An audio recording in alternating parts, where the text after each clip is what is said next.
Good morning, everybody. Welcome back to the channel. This is United vs. Everybody. I am your host, Sean. I am just getting myself situated here. It's been a busy morning around here. I'm sure that you guys can relate. I know everybody's super busy, got a lot going on. That's why I'm always so appreciative of everybody jumping in, getting involved in the chat, helping the community grow, obviously, and then just supporting the channel overall. Always very thankful about that. I want to make sure I give you guys the credit and your flowers because it is excellent and you guys are all absolute legends. But we are back today to talk a little Man United news on the United News Roundup. You guys know we do these periodically. Loads to discuss today as our focus shifts to the summer and plan B in terms of this rebuild we have in front of us. A lot of squad to clear out, a lot of strengthening we have to do, a lot of PSR to navigate, a lot of budget issues to navigate, just a lot. It's a lot. But that's what we're here to chat about today. A little bit of the news and then what this means for us, both short-term, long-term. Take a look at some of the latest comments from some ex-players and ex-coaches, and then talk about all that. So like the video, please subscribe to the channel if you are new. Make sure to check out those memberships too to learn how you can get more involved in the content that we put out here on the channel. If you want to save $5 on a GoGoalShop, on a jersey, a tracksuit, whatever, use the code in the description. When you register, you can get $5 off. So GoGoalShop was kind enough to hook me up with that code for y'all. And then, of course, check out the UVE store right now. Loads of one-of-a-kind designs. You can get T-shirts, hoodies, baseball tees, all this kind of stuff. So go check that out. Link is pinned in the chat. So let's dive in, you guys.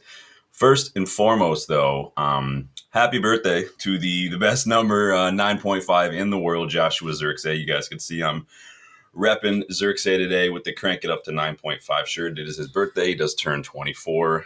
We're glad to have him back. It's too bad that he kind of came on a little too late for the final. I think that Amorim's got a lot to answer for in that regard.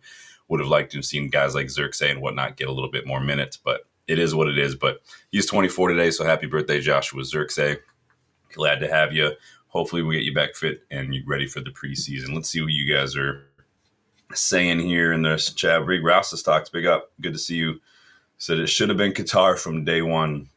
And this Ratcliffe is a fraud. Yes, if you guys haven't also seen the poll in the chat, this is a topic we will be discussing in a little bit. So get your thoughts in ahead of time and we will go ahead and discuss that if and when. But big up Rasta Stocks. Sounds like you are a Ineos out, Qatari in. Are you Qatar or is it just anybody but Sir Jim? Because sometimes it can be easy to go to like any port in the storm kind of thing. We've seen that right now with like strikers. I think there's a lot of United fans who are kind of gassing up these kind of subpar strikers throughout Europe right now. And I think that has more to do with Højlund than anything, but I think that it is what it is. Rasta says fans should not buy any merch, unsubscribe to the United app, and cancel season tickets, and don't go to the games. Well, you cancel your season ticket, someone else is just going to buy it. United, that's what happens when you're the biggest club in the world. Like, you can decide not to go to the game, but someone else is going to get that ticket because the club is going to cancel your season ticket. You can only miss a certain amount of games, and then if they cancel your season ticket, they're just going to sell it to someone else. And that's why I think personally that walkouts during a match are more impactful. The club's going to get the money either way. You've already paid for the ticket and whatnot. It makes more of a scene for television, and it's going to be more on the media to be at the match and then walk out like 15 minutes in. Because all you're going to see on the TV screen is just empty stands. It's kind of going to look, people are going to probably think they're watching a Man City game for a second if they look at the TV and see an empty stand. But I think that to me would mean much, much more. So, but big up. Rasta says, I just want Qatar. Big up, man. Well, let's get involved in the poll if you haven't yet. Let me see what we're saying. Ross says, we are no longer a serious club until the cancer of the Glazers are still at that. Man United, we're not serious. Yeah, the Glazers. I mean, that's why I'm rocking the Glazers out logo today. So get involved. I should have worn the green and gold today, but like I said, happy birthday, Joshua Zirkzee. So let's get started on this news. But big up Rasta for jumping back in the chat. Good to see you again. In case you missed it, Ruben Amorim made a little bit of an interesting statement following the loss yesterday. I don't know if you guys saw that one. Let me see. I'll put this back on the screen for y'all so you can see. So he says, I have nothing to show the fans. In this moment, it is a little bit of faith. Let's see. I'm always open if the board and fans feel I am not the right guy. I will go in the next day without any conversation about compensation, but I will not quit. I am really confident in my job.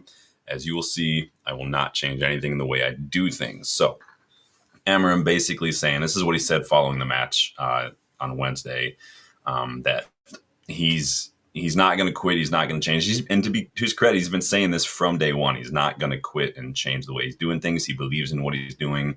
Ineos clearly believe in what he's doing. But he did say, I mean, he's giving them an out, like we talked about the other day. He said, if the fans and Ineos decide that I'm no longer the guy, I'll leave and I won't even ask for money. So he does have a bit of a free hit. They've got it in writing now, Ineos. So Amorim's already saving the club money. Look at that. But interesting statements. Wanted to know what you guys thought of that if you weren't able to jump onto that match reaction show.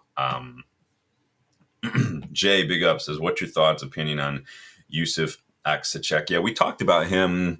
He is the defender. See the Fenerbahce defender. We spoke about him several months ago when we were first linked. Are there fresh links?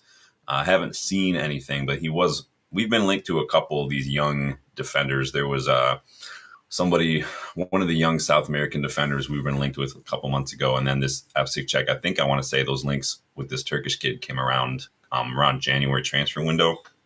But as if it's the same guy I'm thinking of, I remember when those links popped up. I haven't seen any fresh links, so if you have, let me know, and I'll take a look. Rob, big up, Rob. Hit that like button. Yes, please do hit that like button. Please make sure you're subscribing. We are on the road to 3K. Love to see the community grow even further, be getting more and more people involved in the chat. Big up. Uthu, I don't know what that means. I would have to translate that to see what that means, but big up for jumping in. Matt Hatter's back in the morning. Big up. So I put those statement out from Ruben Amorim. I'll just let you guys take another look at that. Now a lot of the talk yesterday and the day before, obviously when it happened, was, is he going to go? Is he going to get sacked? Now, all the news coming out in the last couple of days, like from Sky Sports and whatever, they've said literally there's no threat to Amorim's position. His job's safe, despite the defeat to Tottenham. I mean, it was a final. We did lose. Ollie got to a final loss. Fergie's been to back-to-back Champions Leagues, right? Lost those. And Sky Sports continue and say Ruben Amorim's appointment at United has always and continues to be seen as a long-term project, and the club's commitment to him is not contingent on one game. Sources say he continues to have the full support of the club. Fabrizio Romano adds that the club continues to plan building with Ruben, supporting him, backing him. And James Ducker added this morning that United's hierarchy accept, again, that they are facing a long-term rebuild that's going to require time and patience. So, again, the party line coming out after Ruben Amorim kind of made those interesting comments. And it's not the first time he's made interesting comments to the press, but that he still is backed by the board and whatever. I mean, I don't see how you can't back him if you knew that this was going to be a long-term project and you knew that, he was coming mid-season. You gave him an ultimatum, weren't really able to strengthen in January. You already had a squad that was sitting in 14th, who had already finished 8th the season before that. Like, you can't not back the guy. And again, the reason that I'm more open to backing Amorim now is, and I'm less critical of things. I'm still critical. He's still not, without responsibility and accountability. But the reason I am more open to backing him is because of the difference in our approach now to, hopefully, it remains to be seen, but hopefully what we've been told, basically, and what we're led to believe, is the difference in approach to building. It's no longer a buy for a specific manager kind of thing. It's a, hey, this is the club's vision for players, profile, culture that we want to start building in the squad. This is a manager that we brought in that we think supports that, and we're going to be doing that. And that's how you should be doing it. That's how Liverpool did it when they first appointed Klopp. Remember, Klopp was part of the project. It wasn't a let's get Klopp and then let's see what Klopp wants to do with Klopp. This is what we want to do. We think Klopp fits that vision. Let's bring him in. And that's what we really need to start doing. And so that's why I'm a little more open to this mindset, why I'm not so quick to be so harsh. Now, he did make a lot of mistakes, I thought, in the final. He's made several mistakes this season, and hopefully he'll learn from that. But he's got to do it quickly. So We'll see what happens. Let me see what you guys are saying here right now in the chat. Jay says Juan, and that's the guy, Jimenez. Yep. I get him confused because there's another one at Vela's, Valentin Gomez, that I really, really like. You guys have heard me mention him before. Kappa Gaming, welcome, man. How are you? Anyone blaming Amorim after half a season, exposing how useless most of these players are, is deluded. Most of these players were never good enough long before Amorim came in. A rebuild is a must. A rebuild is a must. You're absolutely right. And the players do have blood on their hands. I think that it was, and you guys, we did that poll yesterday in the reaction show, who was maybe more responsible for that loss, the players or Amorim's team selection. It was pretty split. So the players definitely have to share responsibility. They were not good at all yesterday. Not like maybe Lenny Yoro was like the only one who had a decent match. Everyone else was garbage. But yes, the rebuild is a must, but it needs to be a proper rebuild, not like these rebuilds that we've been seeing for the last 12 years, where it's like every couple of years and then we're just spending and then we're not selling it. A proper rebuild. And so it's not about spending, it's how you spend it. Like I've said many times on this channel, you got to build, not just buy. And sometimes that's going to take a little longer to do. But big up, Kappa. Good to see you. Lionheart says, hey, everyone. Hey, Lionhearts. Does this now mean that we're finally going to be linked with some of those free agents? I mean, we're going to have to be a little creative in the transfer market. You guys remember when I did that budget summer rebuild video last month? And, Danny B, big up Danny, he challenged me, if I had this much, like 200 million to spend, how would I spend it? So I took that challenge, turned it into a video, got like 6 players, and literally only spent like 135 million to do it. And that did not even include selling any players yet. So it's not difficult to do. Some of those players were free agents. Some of them were just good deals, low release clauses. But you guys go check out that video too. Johnny Hill, big up. I'd like to see what this backing is, though, because if Shaw, Maguire, Hoyland, Ugarte, etc. are still here, and it's not really backing. The Ugarte is an interesting situation to me. We spoke about that yesterday because I was very frustrated that he did not see a single minute after only playing 20 minutes against Chelsea. I thought that we really could have used his fight and his legs in midfield. I thought that he really could have allowed Bruno a little bit more room to work with, had Bruno maybe played one of those 10 roles. And that's something that I thought Amorim got wrong. Just because it's my opinion doesn't mean it's universally right or wrong. It's just what I would have liked to have seen. Garnacho, I probably would have started and whatnot, but it is what it is. We can complain about that. But yeah, like I've said, supporting the manager, backing the manager doesn't just mean bringing in players like you're saying, Johnny. It means having a little bit of a clear out. And to be fair, Ineos have supported Amorim in that regard with Rashford, with Antony, with Malacia, with pushing out players and they backed him when he's, benched Garnacho. Both Rashford and Garnacho missed the Derby, for instance, back in December because of issues off the pitch. And so that to me is backing, but it can't just be Amorim wants this specific player. It needs to be, hey, this is the way we want this club to go. This is how we want to play. This is the profile, the personality traits, the characteristics that we're looking at. Does all this also fall in line with a player that you would like at this club? If so, let's make it work. If not, let's discuss it, see what we can do. But this isn't going to be they're not even called managers anymore. They're head coaches. And I don't have a problem with that. When Fergie was here, it was a different time, right? And we can't do things necessarily that way anymore. It can't just be, the scouting can't just be a guy in a flat cap with a mug of tea and a notebook on some foggy morning out in the middle of nowhere watching a bunch of kids play. Like, we can't do that anymore. I'm not trying to say disregard that. You guys know I've got scouting and talent identification badges with the PFSA, so I'm big on scouting, but data analytics, a good team who's in charge of those kind of things is necessary. And I'm glad to see that we're finally getting to it. But again, the proof of the pudding will be in the eating. We've yet to really see this system in place under this manager. So it's going to be a big up, Dan. Hope you're doing well, man. Good to see you this morning. Hope everybody's having a good morning. Johnny says, also with some of these players, I don't think it's a talent issue. I think it's a mentality issue. When new players see Shaw on his 12th year of free passes, they start putting in the same lack of effort. We're going to talk about that a little bit more today because that does touch upon something I want to discuss today. But I've said it I've been saying it I've been doing this channel for a little over a year now. And that's something that I've done a whole entire videos on this, Johnny, on the mentality issues in this squad, how to fix it, the resilience, the complete lack of resilience within these players, the mental weakness, even not only just overall as people, but just in various moments in matches, whether it's 1v1s, whether it's defending the box, how nobody goes and attacks those balls. They're all jumping off the back foot, if they even jump at all to make a clearance. That's what I mean by mentality. We're switched off. There's no initiative, no urgency. It's all over the place, and it's so annoying. But you're speaking my language there, man. But it sounds like the club is backing Ruben Amorim, despite his kind of bold statement of, hey, if the fans and the owners want me to leave, I'll leave, and I won't take money. So interesting. But it's being confirmed today, though, that while Amorim's job is safe, that 200 more staff members at United's jobs are not safe. Remember, we talked a few weeks ago, maybe last month even, that there were going to be another round of redundancies and another round of layoffs, 200 people. And it sounds like that is now coming down this week, that people are in fact being told, hey, no longer necessary, redundant. We're starting to make that decision. It's going to affect various departments and whatnot, but 200 more people, and there's another round of layoffs.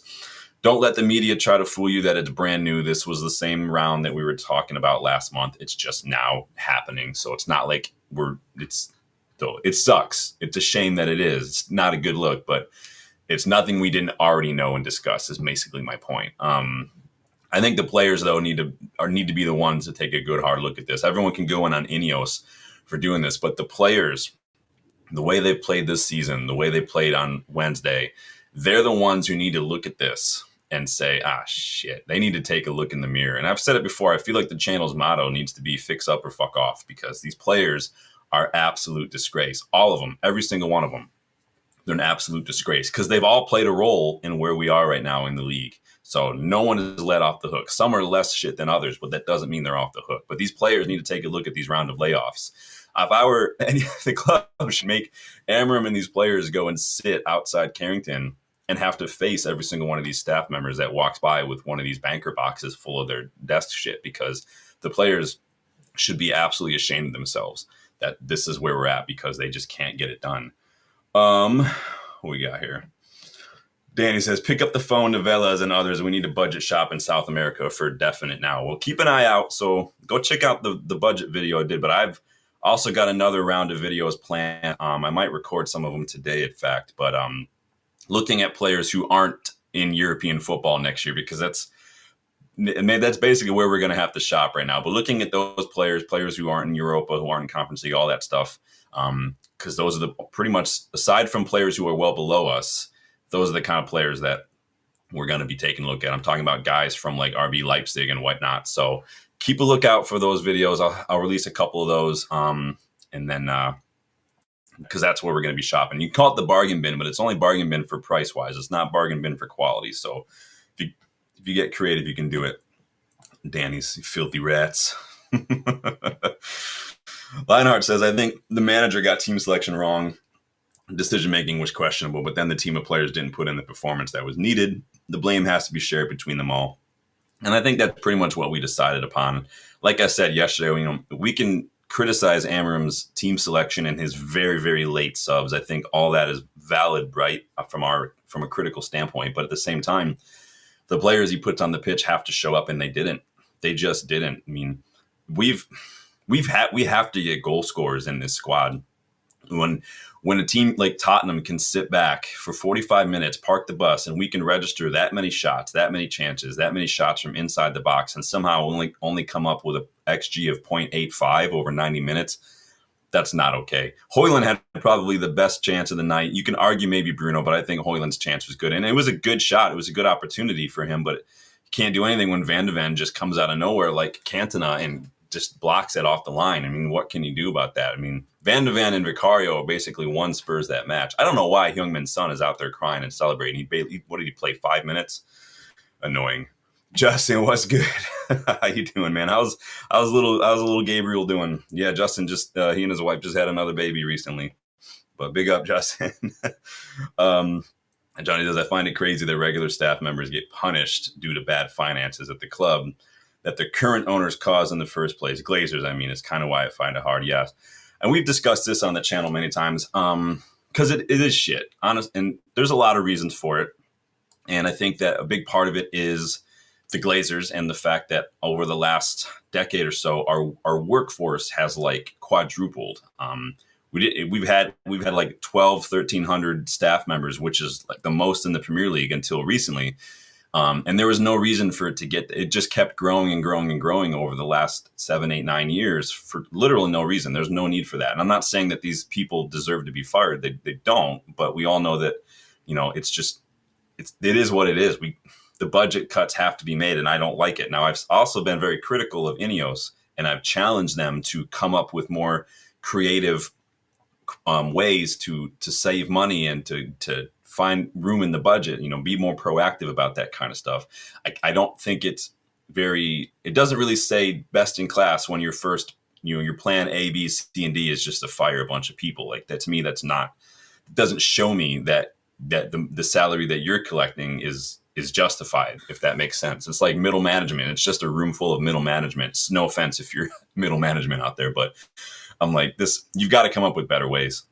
And so we'll see. It could just be a short-term thing to try to figure out. I'm not saying they're going to give these people their jobs back, but I think that it's not a good look. And I've said it many times. I understand it. I don't like it, but it is what it is. But it is annoying.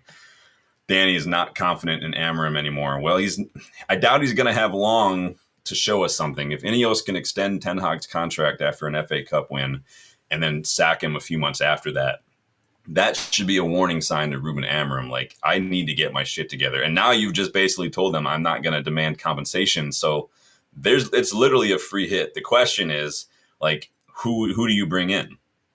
Like, who do you bring in instead of Amorim at this point? Because we're right back where we were in the summer, and then right back where we were in November. Like, the options are very limited, and there's literally no guarantee that anybody is going to do any better. Now, of the options that we had, Amorim was probably the most qualified, and he could still turn it around, but he's not going to have a whole lot of time to convince both the fans and Ineos, I'm afraid. So I think the summer is going to be probably the most important one that we've seen in a very, very long time. Johnny says, we just need to grab my Australian Academy scouting on FIFA and apply it to United. Yeah, I got to go start a new career mode. I'm trying to be creative with it. So I try to make my career modes very, very realistic, very immersive. So right now, because I will make it so we are not in Champions League football, and I will adjust my transfers accordingly. So that's how immersive I get. So I think he's gonna need some time and patience, but time and patience are two things that are in short supply these days, not just in the modern game in general, but just with United, with Ineos. I think you're not going to get as much time as maybe realistically you deserve, but it is what it is. We got a fan base right now that's at the end of its tether, following more than a decade of shit and nearly 2 decades of just shit ownership.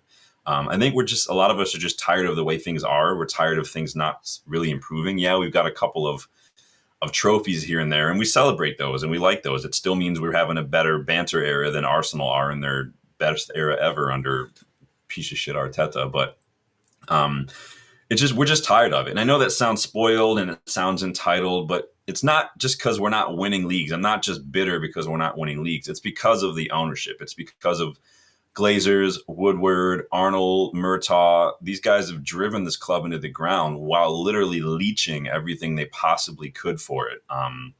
And it's annoying. It's so annoying. We're so tired of it. Just because you own something doesn't mean it belongs to you. And the Glazers have never, ever once considered that at all. Like I've said many times, they did nothing to earn the ownership. They did nothing to show any sort of appreciation for the club, the culture, the history, the fans, anything. And they just keep taking. They're rich, spoiled kids whose parents just left them a business, and they just sit up in their office while the business makes money. And that's all there is to it.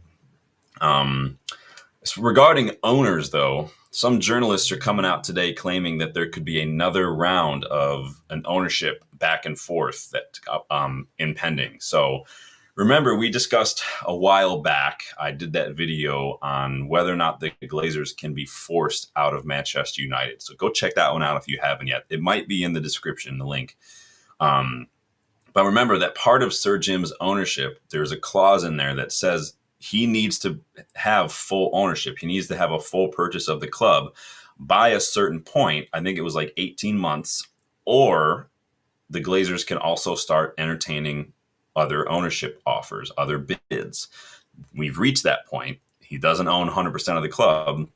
And now we've got journalists coming out reportedly saying, and I put this poll in the chat, so I want to hear what you guys have to say.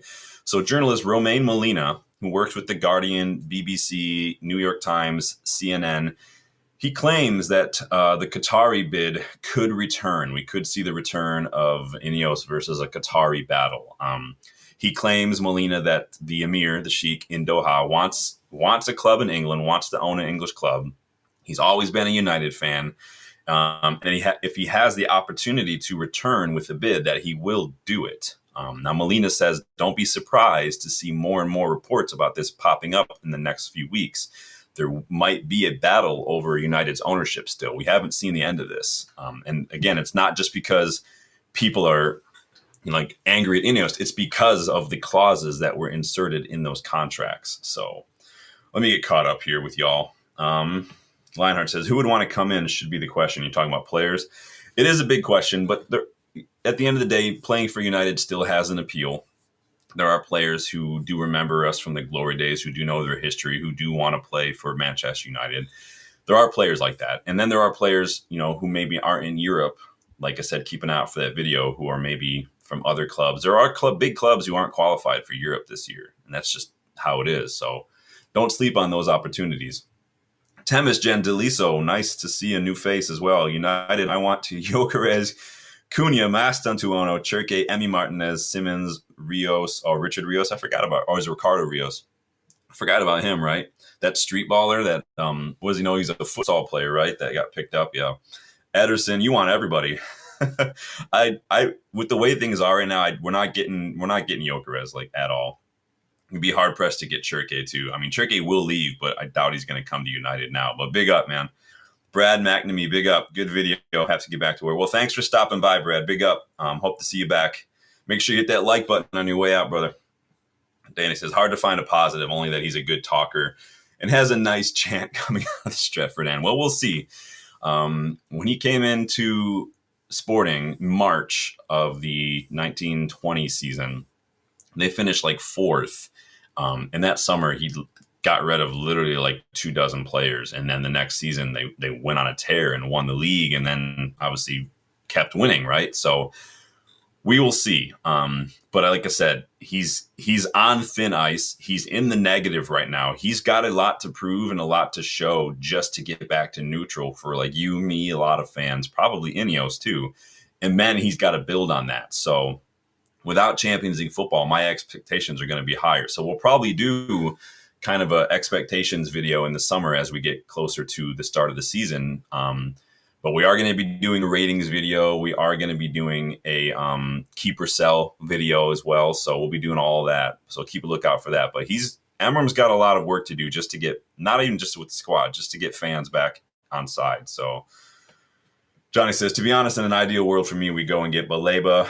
I think Manu and him together in the pivot would work wonders. Yeah, good luck with that. It's basically a minimum of 85, 90 million to get a midfielder like that out of Brighton these days. I mean, they're not going to be in Europe, but still they don't have to sell. They've literally sitting on a buttload of money from Caicedo and whatnot. So I think that there will be just fine.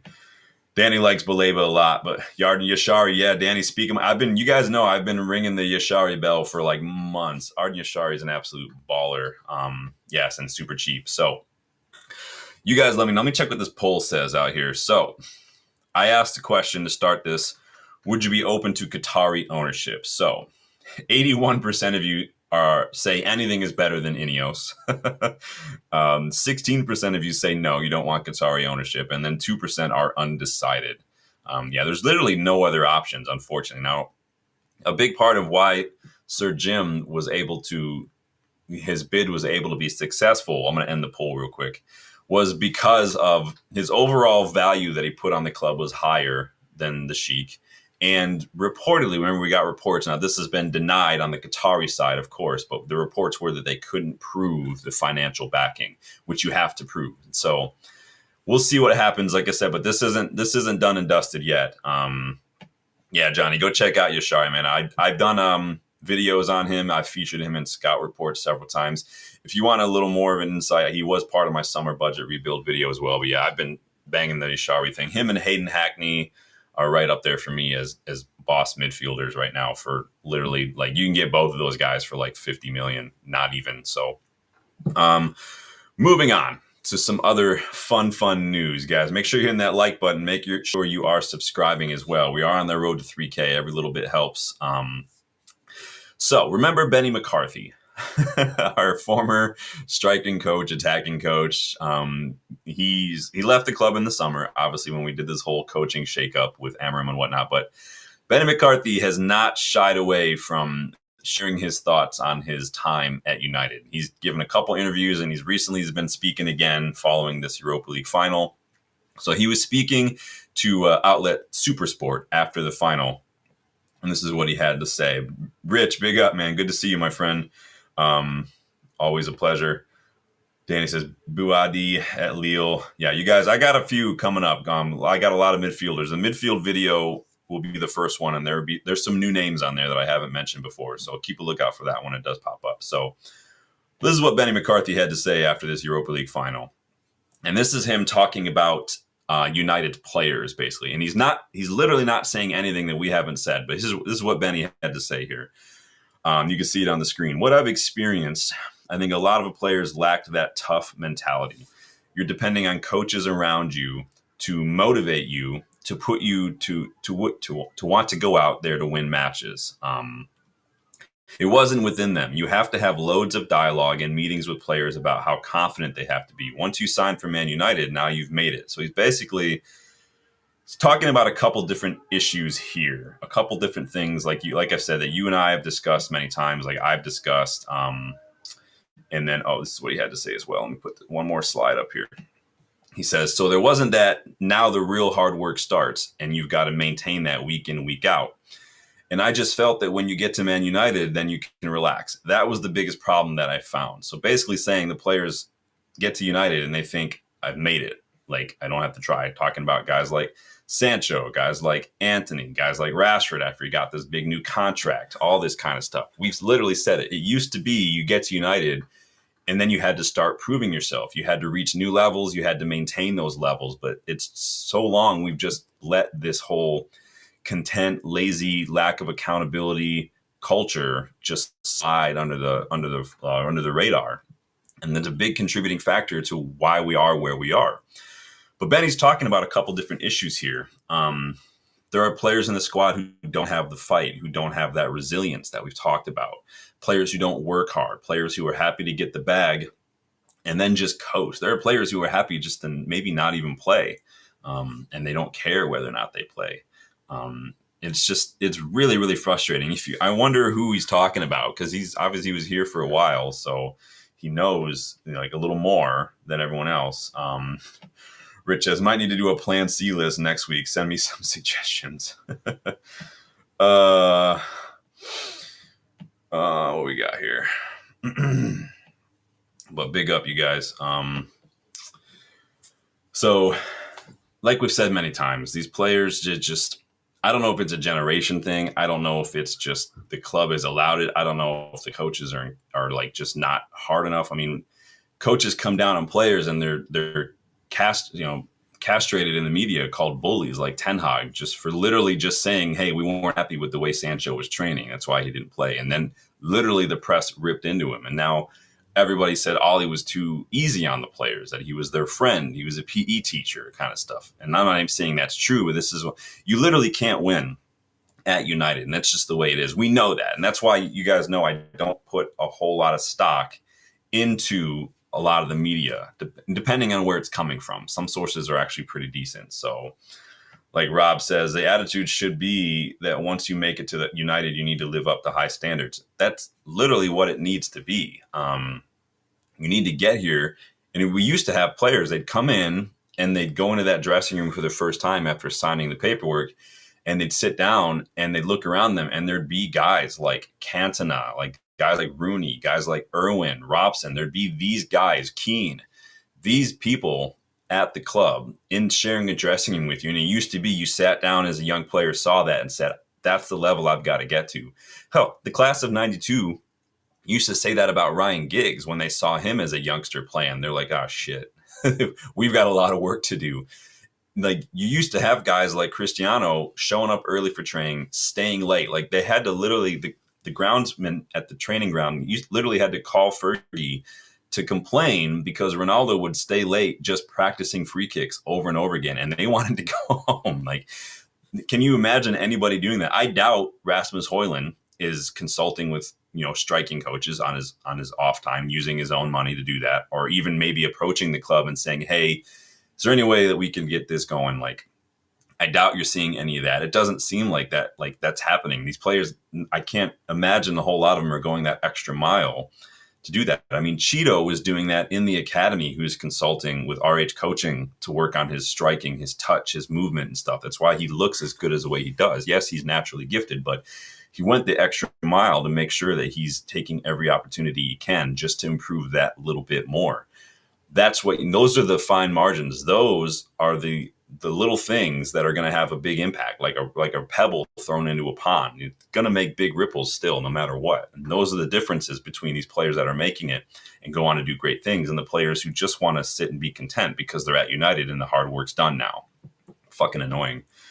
Red Devil Rich says, "Do we sell the Do You Fancy Carrying the Team Dream to Euro?" I mean, he doesn't really have a choice. I said it yesterday in the match reaction. It's a sad fucking indictment on the rest of this squad that a 19-year-old in his first season at this club, who literally was injured until like late in the first half of the season, is the best player on the pitch in a Europa League final. That's embarrassing. I would not be able to look anybody in the eye if I were any other one of that starting 11.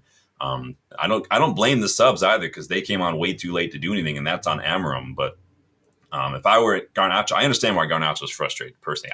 I don't think he handled it well, but it is what it is. Rich says, "Signing for United should be where the work starts, but sit in the easy chair and get the cigars out." Yeah, I think it's just fucking, it's sad, man. VK Welcome says, "Benni McCarthy, isn't he the one that was the striker coach? Nice job teaching them to score."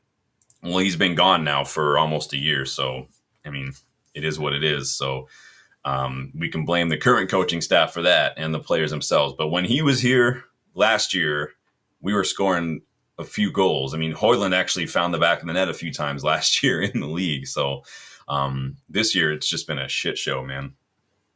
Rob says, "Vidic has said when he arrived, he soon learned that he had to step up his game in all aspects due to the example by the players here." And that's how it used to be. It's how it should be. But there aren't many players right now that I feel like command that from their squad, and any other players. I mean, just the mentality alone, like there's no one in that squad. If I walked in, there's literally nobody in that squad right now that I would look to as an example for the kind of mentality that I want to have. I'd be like, fuck, I got to figure this out on my own, don't I? Because what the hell? Like, what the hell? Who am I going to look to right now? Onana? Fuck off, Onana. Liner says, "To be fair, when Benny was at United, we were scoring even when." Yep. Rich as ever as well. Now they walk into the first. Literally anybody walks in the first team right now. Makeda can walk into this team right now and just start the very next day. Danny says, "Amorim didn't even give Obi a proper crack at the whip. He better against." I don't want to see anybody who played in this final. None of them play on the weekend. I probably won't even watch it. You guys know I might not even do a preview or anything, because I'm not planning to watch it, just because I really could care less right now. I couldn't care less. Not throwing a fit about it. I'm not interested at all. It's like a new, like, Sandra Bullock movie is released. I'm just not interested. I don't care. So no offense, Sandra Bullock. I'm sure you're a treasure, but I'm just not interested in rom-coms. But I just can't be bothered. I really don't care. I'd rather go watch the academy or the women's team play right now, because they actually give a fuck. But yes, Danny, it has gotten worse since McCarthy's left.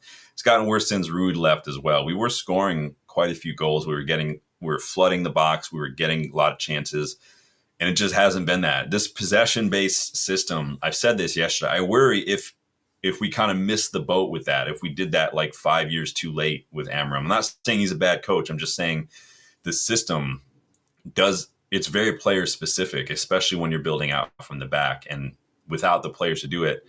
And with the rest of the league turning to this very physical, very fast-paced, very energetic tactics that we've seen from so many teams that are up in those top 7 or 8 spaces right now, I wonder if we've kind of gone a little backwards with that. But we'll see.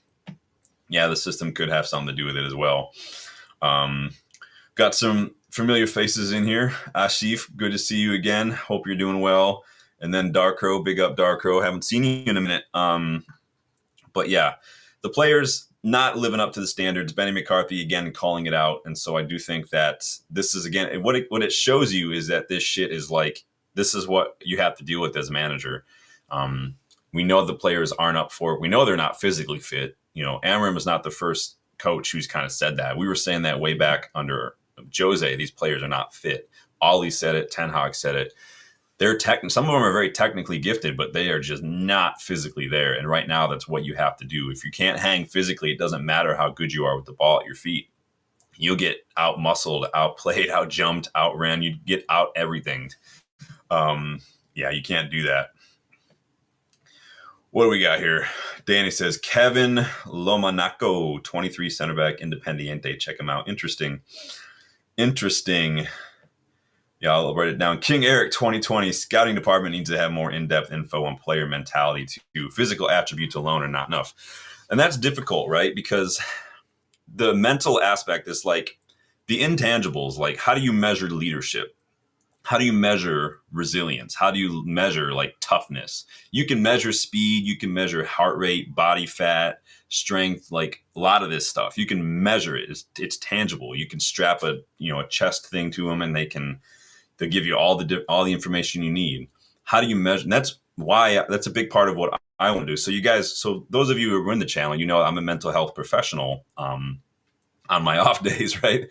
But I'm also enrolled in the PFA's business school course right now for football psychology, leadership, and emotional intelligence. And what I want to do is work on a way to introduce, resilience measurements, that mentality, to find a way to incorporate that into scouting, into like how do you measure that at a young level. So I'm focusing more on the academy level so you can address this stuff at a younger age, so by the time these players get to the first team, they're ahead of the curve. That's what I want to try to do. And I've got some assessments that I'm lining up, but yeah, they're difficult to measure. I can tell you right now as a mental health professional, that stuff is difficult because it's all up here and in here. And there's not any way I can just give you a pill or do this or that. Like that takes a long time to work on, especially when you're young. But big up. Good to see some new faces today. Darko says, am I allowed to criticize Amorim for his wrong lineup at the final, his bad in-game management and very late substitutions? Yep. You're late to the party though. We did all that yesterday, but we were right there with you, man. I thought his team selection was wrong. I thought the late subs were wrong. The players didn't help themselves. A lot of them were absolute garbage, but yeah, you're absolutely right. Danny's going in. Ashley says, I have a theory that we won't win things with nice managers, Moyes, Ollie, Ruben, but only with disciplinarian type managers, Van Gaal, Mourinho, Ten Hag.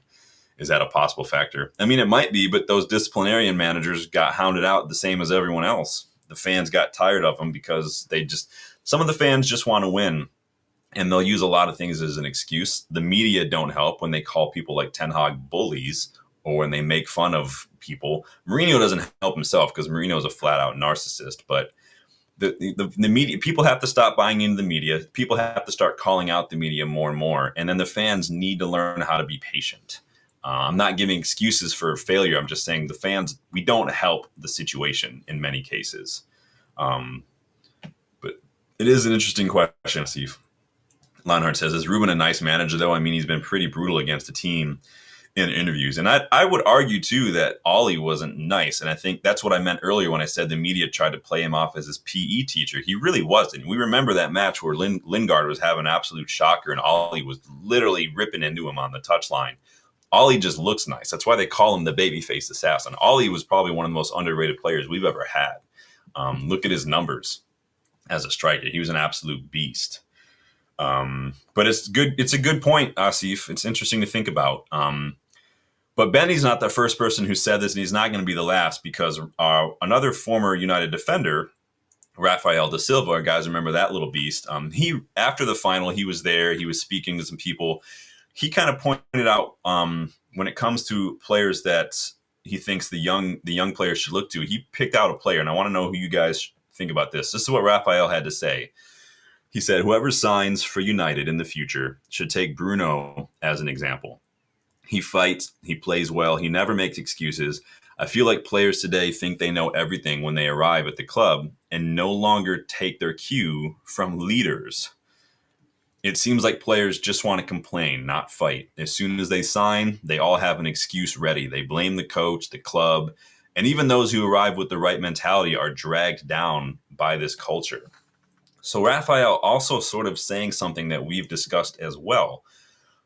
Something about the culture that's been allowed to fester at this club, something about the rot that's gotten so deep at this club, and just this kind of systemic, foundational, like lackadaisical, complacent, zero accountability. Something about that mindset has been allowed to permeate the very fabric of this club, from the dressing room to the owners, even some of the fan base.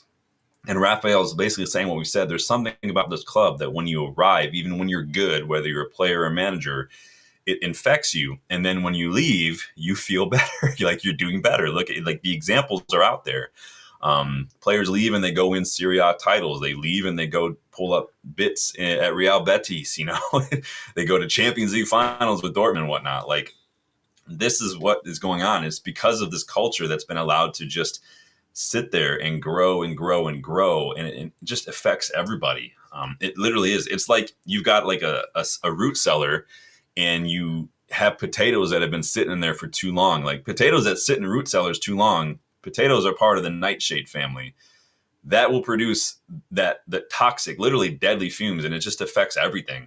You go in there and you're going to get infected by it. Some people have died because of that. Not saying anyone's going to die at United, but it's just fucking, it's annoying. And look at, like, and part of it could be the change in system. Part of it just be like, maybe the situation of this season has impacted people. There are players who are good who just are struggling. Like Mazraoui is one of the best right backs in football when we signed him. And to start the season, he was literally our best player, even though he just joined. And he just had a shocker on Wednesday. Absolute shocker. It's sad. It really is. Danny's just literally just said the same thing I said. He was a Mercedes and then he was sucked down the level. Yeah, we get pulled down. It's like when you're trying to rescue somebody who's drowning and they're just pulling you down with them. Like, that's like, it's such an annoying little thing. Lionheart says, I recently discovered that the De Silva twins were both sold for a combined sum of $5 million. Crazy. Yeah, it is sad. I like Raphael. I really did. It's a shame, but Fabio wasn't. Fabio was good, but I think we all like Raphael a lot. But Raphael, do you think that he's onto something when it comes to Bruno? Do you agree with him what he says about the culture at the club? Is Bruno that leader that Raphael seems to think he is? Do you guys agree? Bruno's comments following the final, didn't go down well with a lot of us, a lot of fans. Obviously, the media are running with it. The whole headlines these days are Bruno understands if Ineos want to sell him. Bruno open to being sold by the club, kind of bullshit. I don't know what is going to happen. I go back and forth on whether or not I think he's going to stay. Like I said, if you compare Bruno's body language and his demeanor following both Europa League final losses, this one was far less emotionally impactful than that first one in 2021. He was in tears in that one. And then on Wednesday, he just looked like he was just numb. He just looked like all he wanted to do was just go home. He just didn't care. I'm not saying it's bad. The difference is there. Go look at the photos. But in terms of him leaving, I would be open to it for a lot of money. I do think Bruno is probably one of our best players. If it's not him doing something, it's usually Ahmad. But Ahmad had a shit day on Wednesday too. But at the same time, missing out on Champions League football, the amount of work that we need to do to rebuild this squad, $150 million for Bruno is almost impossible to dismiss out of hand. I do think he could help us during these next couple of years of the rebuild. And I do think he could still go to the Saudi League even in another year. He still won't be super old. And I think we could still get a big chunk of change for him even in a year from now. But it's hard. It's hard. It's all about, do you trust Amorim and Ineos to spend the money wisely? Because we've seen other clubs not do it very well. We've seen United not do. Spurs absolutely threw all that Gareth Bale money down the toilet. They might as well just put it in a pile and burned it for what they did. They got one good player in Christian Eriksen out of that, and that was it. I don't want to see us do that because we've been doing that for way too long. And I say that, but at the same time, we've not really sold anybody for a lot in a while. So But Graham Bailey wrote today, too, that there is apparently an acceptance from all parties that Bruno will stay at United. So conflicting reports. Who knows what's going to happen? Let's see what we got here. Danny says, I love Bruno, but it's time to cash in, Sean. He doesn't suit this system either. I find it hard. Like when you're playing a 10 one day and you're playing in a deep pivot the next day, it is hard sometimes to see how you fit. I go back and forth with Mazraoui right now because he's playing in the center back role one day, and then finally he's playing wing back, which I don't think is his better position. And it's like, I don't know if Amorim still knows what his best 11 is. And that was one of my New Year's resolutions in that video that we did with Dylan, was he needs to find his best 11 and he needs to stick to it. And it took a while for Amorim to actually pick a same starting 11 2 matches in a row. And that was iffy for me. Which is also why I think he'll be here next year, because I don't think a manager does that without knowing that their job is safe. I'm not saying he didn't care. I'm just saying it sounds like he was basically assured, like, no, you've got time. Let's figure it out. Focus on just getting the squad, figure out who needs to stay and who needs to go, kind of thing. But Leonard says, I want Bruno to stay, but I think they will need to sell him.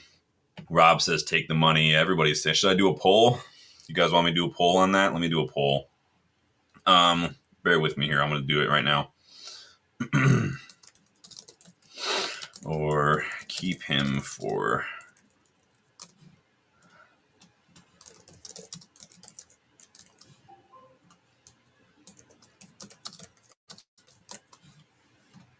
All right, I'll put a poll out. You guys let me know what you think about Bruno. Try not to let the recency bias of this final impact your opinion too much, because we did do a poll like this like a week or so ago as well, and I can't remember what the answers were then, but it's hard. You guys, if you've watched the channel for a while, you know I tend to kind of look at things through almost like a director of football lens first. I'm always looking at the finances of transfers. I'm constantly looking at other players in other leagues and other teams, whether it's Belgium, South America, trying to see who's good out there. I do a lot of scouting reports, and so I know that there are players out there who are very good, who aren't expensive, who are under the radar, and I know how much we could do. We could spend $100 million on one player. We could spend that on 4 players. I know 4 players, for instance, who might be out there who can do that. So it's hard for me not to consider that. It's like buying United jerseys. Like, I'll never buy one for like 130, 150 pounds or dollars on the United store. I just won't do it, because I know that if I spend a little time on eBay, I could literally find it for like less than half of that, and that's fine. Like, it's hard for me to justify spending all that money. We're not there yet. If we're well into a rebuild and we need just like where Arsenal are right now, when they need a striker, they can justify spending big on a class striker, because I think a class striker does put Arsenal maybe over that line. We are not there yet. We are literally not even one full year into this rebuild. So we can't think that way, because right now it doesn't matter what striker you get if we don't strengthen other areas, they're going to look shit. They just are. Danny says 3 top players out of that money. Yeah, you could really do some good business with Bruno money. Leonard says, but what's more important, selling him for better players or have him to gel the new players we can get without his money? And that's an argument that I've made as well. I tried to put out all the perspectives there. That's hopefully, as you're answering the poll, you're thinking about all that. Does him being here for at least a year help us and maybe prevent us from having to prioritize that position right away? Or could you just go hard, get 150 million and just start buying? Because that 150 million will be on top of what we get for Rashford, Anthony, Sancho, Malacia, on top of this 100 million that we're already being told is Amorim's going to have. And so that's nothing to dismiss out of hand, like I said. But Lionheart, you asked the right question, because that's a question that I've put out there as well. So Brendan Chappell, how are you doing? Keeping Bruno does not benefit us. Selling him would only if we spend the money wisely. Because if we don't spend it wisely and we don't have Bruno, that we are worse. Because we've seen that when Bruno either doesn't have a good day or when he's injured, like the couple matches he was injured last season, we're even worse. Bruno is literally one of the only players on the pitch at any given moment in time who can do something. And that's sad. That's where we're at. Because like Wednesday, when he has an off day, odds are we're not going to get a result, because we've seen that time and time again. He's literally been the one to pull us out of this shit over and over again this season. But it just depends. It just depends. You have that always that age-old argument, if he had better players around him. How many times have you heard that about players? If he's got better players around him, I think it's criminal that Bruno does. He should have 3 times as many assists as he has when you look at the amount of chances he's created since he joined United.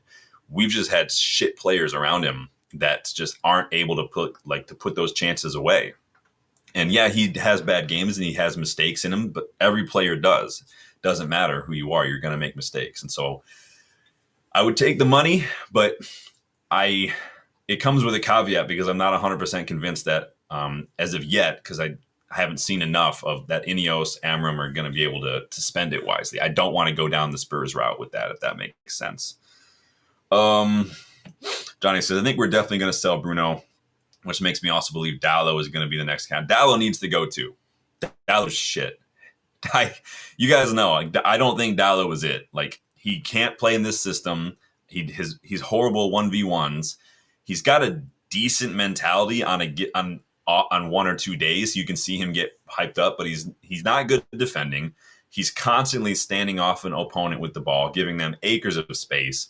His final ball has literally never improved. Maybe 1 or 2 out of like 10 or 15 crosses actually stays in the pitch instead of going into the crowd. Like, his final ball is garbage. He's got a good little step over on him. That's all. Dalot needs to go. He's right up there with Onana for me. He's a net negative. Lionheart says, if Bruno isn't in that dressing room, who are the younger players going to look up to? Nobody. Literally nobody, man. De Ligt, maybe De Ligt. De Ligt could be a future captain, in my opinion. He's just got to shake these injuries. Brennan says, when he doesn't have a good day, it's exactly why we should sell him. You can't have an inconsistent captain setting that. He's not inconsistent. You can maybe count on one hand the matches that he's missed because of injuries, so he's definitely available. And he doesn't have bad days. Like, it's very rare that Bruno has a bad match. He'll have poor moments, but it's very, very rare that Bruno has a horrible 90 minutes. And at the end of the day, Bruno is the only player in this squad, aside from maybe Ahmad, who can have a shit 89 minutes and still do something in the 90th minute that nobody else can, and it wins us the match. We've seen that happen before too. Again, just because I have the opening sound doesn't mean I think he's bad. I really think that money could help us. And we can't build around Bruno because he's older, but we can still get money for him. Johnny says, I also think now in Europe, we're officially rock bottom as a club, so it's perfect time to sell Bruno for doing an entire rebuild. It might just be a good time for a fresh start in many ways, and maybe selling Bruno just does that for us. It's just about the money. If it's too low, I don't want to even bother. Tommy Knockers, I like it. That's like the Stephen King movie, right? Bruno has done enough to make his own decisions. 4 years of playing with those, and he deserves a rest. He deserves better players. And I think that Roy Keane has been a little harsh on him because even if you are captain, there's literally only so much you can do. Like, you can't force your teammates to be better. Like, you just can't. He can't force Garnacho to make a better decision in the final third. He can't force Højlund to put away a sitter. He can't force Onana to not be absolute shit. Like, Bruno literally can't do that. All he can do is set an example, try to pump up his teammates. But again, if you're dealing with a squad just absolutely devoid of mentality and mental strength and resilience, there's nothing. Like, trust me, from experience, I can't force clients to get better. I can't make someone care more about their mental health than they do. I can't do that. There's only a limited amount you have to want to. Like, a doctor can give you medicine. It's still going to be up to you to take it. Literally only so much I can do. And the same thing about Duna. So I think Kino is a little harsh. I think Kino can be a little hypocritical when he talks about Bruno's attitude, because Kino might have gotten hit in the head too many times if he wants to forget so quickly just the kind of attitude that he had on the pitch. The guy literally ended Alfie Holland's career because of a personal grudge. Kino's got no room to talk when it comes about that. King Eric says, Amorim will fight for Bruno to stay because he needs a few leaders to keep that dressing room intact. There are players, I think, that if you brought in like Pedro Gonçalves from Sporting, I think he kind of takes that Bruno role a little bit, and he can do that. He's a little older, a little more experienced as well. There are Tijani Reinders I would absolutely take at this club. I think he could come in and do that. Milan aren't playing anywhere in Europe next year. I know City have been linked, but I would absolutely take Tijani Reinders in a heartbeat. Lionheart says Dallow's no captain. If Bruno goes, I'd give it to De Ligt. Yeah, De Ligt's got to be. It's so unfortunate because I do think like we could have had so many leaders in this squad, and we really should have had more leaders. Shaw should be one of those leaders. It's just a shame that the injuries have killed him. Rashford, really, by all intents and purposes, should be a leader in this squad. Again, poor mentality. Onana should be looked at as a leader. He's an older keeper, Champions League finalist, but he's just so bad, and his confidence is in the mud. He might put on a front, but Onana's confidence is shit. There are players who should be leaders. They're just not. Mount should be a leader by all accounts, but he's just not fit enough to be like. How can you take that seriously? Like you can't. We lost a lot of these leaders. Johnny says, "Oh, I agree with you on Dalla too. I just don't see who else Amorim would make captain. That's why we need Martinez back." But without injuries, yeah, forgot about Licha. Licha's going down that route, though, or can he be relied upon? Because I'm not going to call him injury prone because I think the first domino that fell for Licha was that first long-term injury. And when you're out that long, you are going to pick up these other little niggling injuries, and they can very easily just pile up and just haunt you for the rest of your career. I mean, the ACL stuff, there was not contact on the ACL. That was just the result of being out for like a year with that first injury. Tom Nacker says, Dallow and Shaw are solid squad players. I'm going to agree to disagree with you on Shaw. I don't consider Shaw a United player. The guy's literally been injured 50% of his United career. He's literally missed 50% of the matches. That leg break just completely derailed his career. We saw the best of Shaw in the 22-23 season. That's literally the only time we've seen that from him, though. Tom Nacker said Shaw almost lost his leg. He did. And I'm not critical of the injuries. Like, I'm not going to blame a player for being injured, but it's just a fact to say that he's not fit. I don't blame Phil Jones for being injured. It's not his fault. But the fact remains, he's never fit. I can't count him as part of the squad. It's just the plain and simple truth. So it sounds harsh, but it's the facts. It's the reality of the situation. Brennan says, it's not about what you do right for one moment. It's about what you do or don't without the ball. No, I agree. And I agree. And I think Bruno's chance creation speaks for itself. But when you've got that much, when you literally lead the Premier League in chance creation and whatnot since you joined, and your assists and his numbers are still good, but I think he could have easily 2 to 3 times more assists. It's because of the players around you. If you're creating the big chances, you're creating the chances that you're creating, and you're not getting the assists. That's because the players aren't putting them away. So it is what it is. I mean, I'm not saying that Bruno's my favorite player or anything. I'm just saying the numbers are there to back up that he is one of the best players in the league since he joined. And he's definitely our best player, but we get to a point where it's just not enough anymore. Leonard says, I believe I'm the only Shaw fanboy in the whole world. It's not Shaw's fault that he's injured. It's just he's 30 now, basically. And I think when you go that long with so many injuries, the rust just doesn't get shaken off as quickly. You pick up little knocks in here and there, little non-contact things here, little strains, little pulls, little muscle things. And it's just too late. If it were, if he were 5 years younger, I wouldn't be as dismissive, but I can't rely on Shaw. And relying on Shaw to stay fit is exactly why we let Alvaro go, exactly why we ended Reguilon's loan, because Ten Hag was told, Malacia and Shaw, they'll be back fit. Don't worry about that. So he said, all right, we don't need Reguilon. We don't need Alvaro, because the medical staff told me these guys will be fit. And this is where we are right now. We got people who are blasting people for letting go of Alvaro when the medical staff are the ones to blame, in my opinion. But, Johnny says, in fact, we had Varane that didn't get injured as much as he did. He would have been my captain. Yeah, Varane has a horrible injury record. But it was like that at Madrid, too. He was barely playing 24 matches a season. And again, I don't know why we're trying to spend money on developing some sort of algorithm to predict injuries. The internet is right there. It's free. You can tell. I spent 2 seconds on the internet Googling Mason Mounts, the connection between the hamstrings and the ankles and the calves and whatnot. I could have told you, no, this guy is going to have these kind of injuries for the rest of his career. It's not about the number of injuries sometimes. It's about the nature of the injury and how interconnected some of these body parts are. Mount's always going to struggle. Shaw has just come back for a year out. Cut him some slack. I cut him some slack on the injuries. Like I said, he's not I don't blame him for being injured, but the fact remains that when you're injured that long, when you do get to be 30 and the nature of his injuries, it just means I can't rely upon him to stay fit. That's all. Brennan says, that's the attitude of teachers. If the student fails, it's due to the student, yet that same teacher will take credit for the student's success. Yeah, I don't know. You have to find some teachers. We can ask Dylan when he pops on again. Dylan's a teacher. Yeah, I don't ever, and you guys will never, ever hear me go in on Shaw for his weight. Like never. I don't do stuff like that.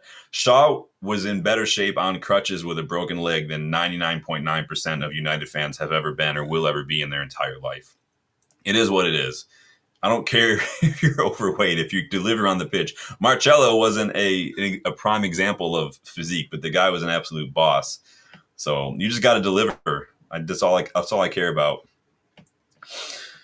Tommy Knocker says, Shaw fits the left center back role quite well, but it's not a coincidence. Rashford dropped off the face of the earth every time Shaw was injured. Yeah, I think in this system, this formation, that left center back's probably where Shaw is going to play. He's just got to stay fit. And these last couple matches, like the Brentford match, this final, Shaw, even from the opening whistle, Shaw did not look up for it. He just had this kind of blank stare on his face. You can just tell he just wasn't fully switched on, and it cost us. He's had a couple of OGs in the last couple of weeks. He's just been beaten for pace over and over again. He struggles on the ball against the press, and I think it shows. And I think that the rust is just building up. If Shaw can get in a solid preseason and stay fit, then he can have a role as a left center back rotation option. But if an offer came in, I'd take it. That's just, it is what it is. Johnny Hill says that Reguilon loan still haunts me. We could have had Cucurella on loan, but Glazers couldn't be bothered paying the couple extra million loan fee. Yeah, we did a lot that one season. The 22-23 season was a rough one for a lot of reasons, obviously with Ronaldo and Eriksen and Van de Beek all picking up injuries. I still get frustrated when I think about Weghorst and Sabitzer. I like Sabitzer a lot. Weghorst, I still think that we could have just spent a little bit more and gotten Marcus Thuram for cheaper because he was leaving for free that following summer. Could have spent maybe twice as much as we spent on Weghorst and pulled him from Mönchengladbach, and we'd be having a different conversation. But it is what it is, man. You're absolutely right. The Glazers are absolute penis wrinkles. What we say, Shaw isn't overweight. You don't have to tell me. I don't criticize players for stuff like that. I don't. Like the people who will like laugh at like Angelo Stiller for some reason because of his nose, right? I just don't get that kind of stuff. That's just never been me. I'm not trying to like sing my own praises, toot my own horn. I'm just saying I don't get that kind of stuff, for instance, but it is what it is. Rob says Bashali has been linked to Monaco. Uh-oh. Yeah, Monaco are in Europe, right? Tom Knocker says he's one of the highest paid players with a 2-3 year contract. Yeah. Johnny says, I feel really bad for Euro the most, to be honest. Dude could have been at Madrid, but is now playing with Maguire and Lindelof. Well, he won't be with Lindelof for much longer, but you can get Euro in that seam with a fit Licha and a fit De Ligt, and then like Mazraoui and those four kind of rotating in and out. That could be very, very good. Oh, yeah. Sorry. Oh, sorry. Yeah, absolutely. Yeah, you get me. You catch me in a savage moment now and then. So getting back to Raphael's comments, now that I'm caught up with the chat. So Raphael was basically like, Bruno is a leader. I think that he's the one that people should look up to. Raphael was also caught in the mix zone by a representative from the United stand. I'm not going to say who, because I'm not here to be critical. I just don't like to point stuff like that out.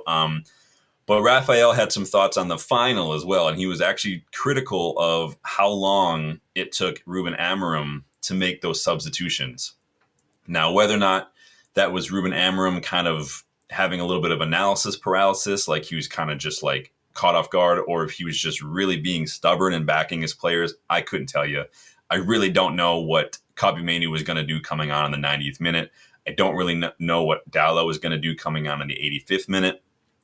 I don't know what the point of bringing Garnacho on in the 70th minute was. Like, what was the point of that? Spurs had been literally sitting in the low block for 45 minutes. Like, that was just a waste.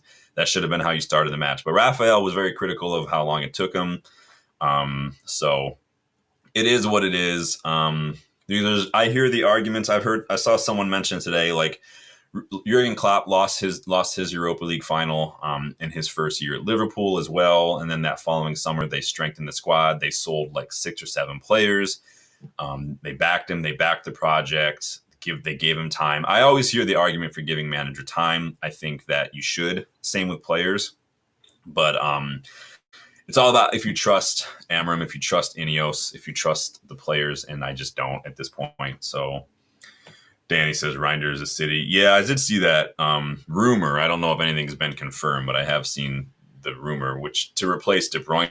So I'm not sure how they're just getting away with it because like they bought 4 players in January. I think people forget they spent a lot of money in January. They brought in that guy from Porto, Nico Gonzalez, Omar Marmoush, Kushanov, Vitor Rice. They bought a lot of players. Like, how are they just continuing to do this? I don't get it, man. It's ridiculous. Yeah, like Rob says, those charges need to hurry up. I hope that they don't get to just scramble and buy all these players before they get punished if they're getting punished, because that's just not fair to everyone else. But how about some transfer news, guys? Let me get another drink. Make sure you're hitting that like button, please. Subscribe if you are new. And right now, yeah, go check out the UVE store. You can get the 9.5 shirt to celebrate Xerxes' birthday today. Happy birthday, Xerxes. But I am rocking the shirt today. On transfers. So, L'Equipe claim that United are in the running to sign Mateta from Crystal Palace. I don't get the hype with Mateta, honestly. He's not bad, but he's not. He's very similar to Delap in that he hasn't scored a ton of goals. Like I just don't let the FA Cup trophy fool you into thinking that Mateta is the answer to our goal scoring problem. The same as Liam Delap. Again, I think it's a case of United fans looking at the strikers we have and then basically saying that any striker with more than 10 goals in the league is going to be like automatically better. They're not. I don't think Mateta is going to make a huge difference. Again, he's not bad. It's not. I don't think he scores enough. Plus, Palace are in Europe. He's not going to be. Why would he leave Europa League to come play with no European football? Like, I don't get it. I don't. So it is. Well, let me see what you say. Johnny says, "Are you getting worried that the Cunha deal? I presume Ineos.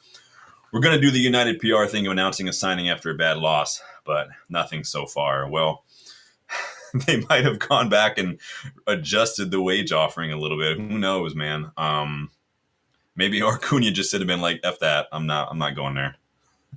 Johnny says, "I know it sounds crazy to say, but why would Mateta leave Palace for United right now?" Right now, I don't think he would. If this were like last summer, I can maybe see something, but it's not. I just don't think that he will. Danny says them T-shirts will hopefully be popular when Xerxes takes off next season. Yeah, hopefully. I mean, this one's fun. The crank it up to 9.5 is a fun little shirt, but we'll see. You guys have seen me wear a couple of them. You got to represent. You got to back yourself. So, but yeah, the link's in the pin. Let me see what you guys are saying on the Bruno thing while I'm thinking about it. So 72% of you say take the money. 28% say no, we need him out of 25 votes. So a lot of people get involved with that. I'm going to end that poll now. So it sounds like the majority is saying we should take that money. Again, it's just about how well you spend it. We've seen this club over the last 12 years continue to throw money away. That's a big part of why we're in this PSR situation. It is a new regime now, so there's a chance things could be different. But again, the proof is yet to be seen because it's still so fresh right now. So we don't know. Johnny says, I'm definitely going to watch Palace Europa run, though. I need some excitement for next season. Well, it kills my chances of getting to a game next season. So I've gone over to Manchester for the last 3 years, once a year for a couple matches. And it's always easier when we're in Europe because there are matches like on a Thursday and a Sunday. So I don't have to stay that long. I can get in 2 matches. But now I'm going to have to hope for like a domestic cup midweek, like a League Cup match, maybe a weekend match or something. But it's just not worth it to go if I can't squeeze in 2 matches. It's a long way to fly, a lot of money to spend for just one match. So we'll see. When the fixture list comes out and stuff, I'll take another look at it and let you guys know. Because you guys know I will be, if I do go, I will be doing some live streams while I'm there, like I did last year or this season when Justin and I went. So Mateta, yay or nay? I'm not sold. I'll ask you guys what you think as I move on, because I want to know what you guys think here. Let's see. Mateta, I'll just put a question mark because you guys know what I mean. So you guys let me know what your thoughts. You guys are the ones who run this stuff anyway. Johnny Hill says, oh, wait, I think we also start FA Cup in round 2 as well. The hits just keep on coming, right? Moving on. So James Ducker reports that Real Betis want to sign Antony on a permanent deal after his loan spell ends. Now, we've seen this go back and forth. We've seen that they want us to give him a discount. They've made comments about needing to fundraise to buy him. We've seen reports that they want to sign him on a second year-long loan. They can get fucked. Spend the money, or you're gonna lose him to somebody else. He's got 8 goals and 5 assists in all competitions since making the move in January. Again, Antony's found his level. I'm happy for him. It's a shame he couldn't work out, because you guys know I used to watch a lot more Ajax than I do these days. But at Ajax, Antony was an absolute world beater, and he looks like he's right back to his best in Real Betis. I just don't think he can hang with the physicality of the league in the Premier League, and I don't think he can handle the constant pressure and scrutiny of playing for Manchester United. Some players can, and it's not just like, oh, we're the best of the best. It's mostly the media.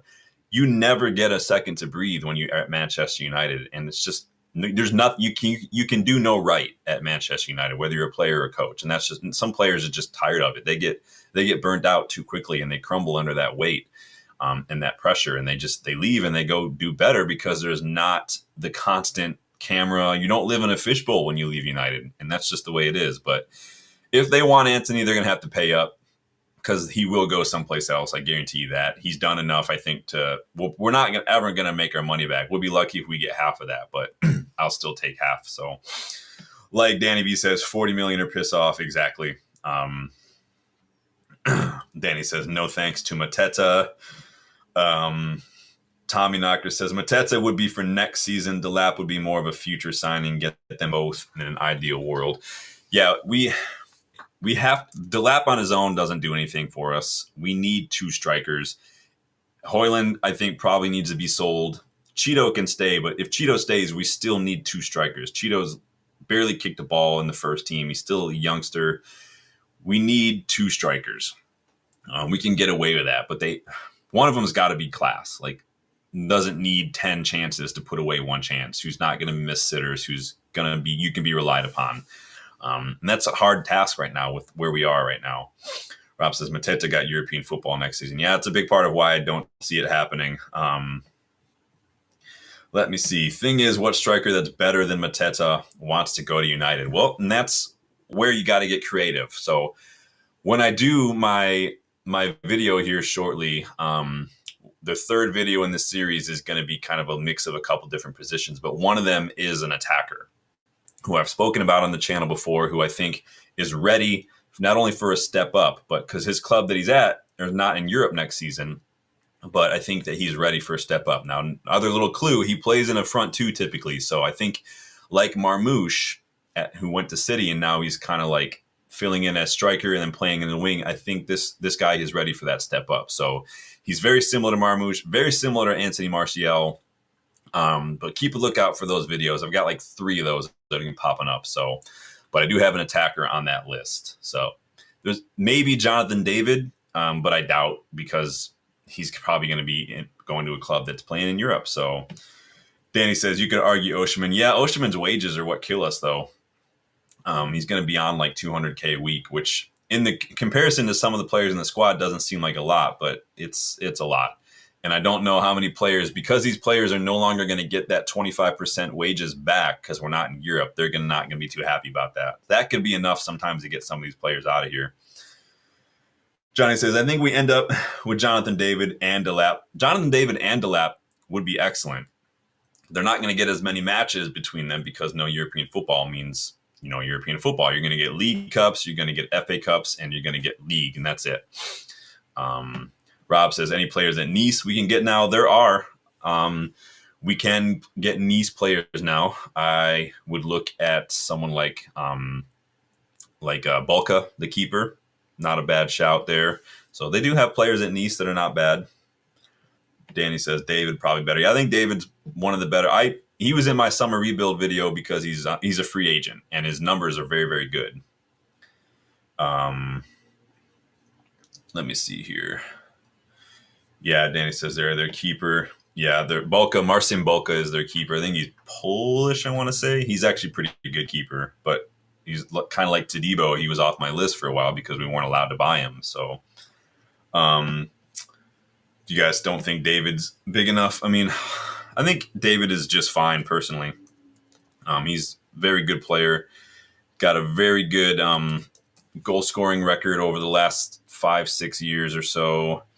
He's 5'10". I mean, that's not short. I mean, it's not gonna be winning like every single duel with every single player, but you don't have to be like, I had a roommate who was about 4 inches shorter than I was, but he was just a better athlete than I was. So in college, and he was able to outjump me when we played basketball. So I don't have a problem with it. I don't need him to jump high. I need him to score goals.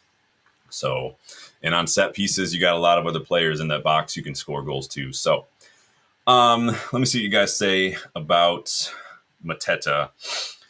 57% say no, 43% say yes. So I'm going to go no on Mateta. I'm not.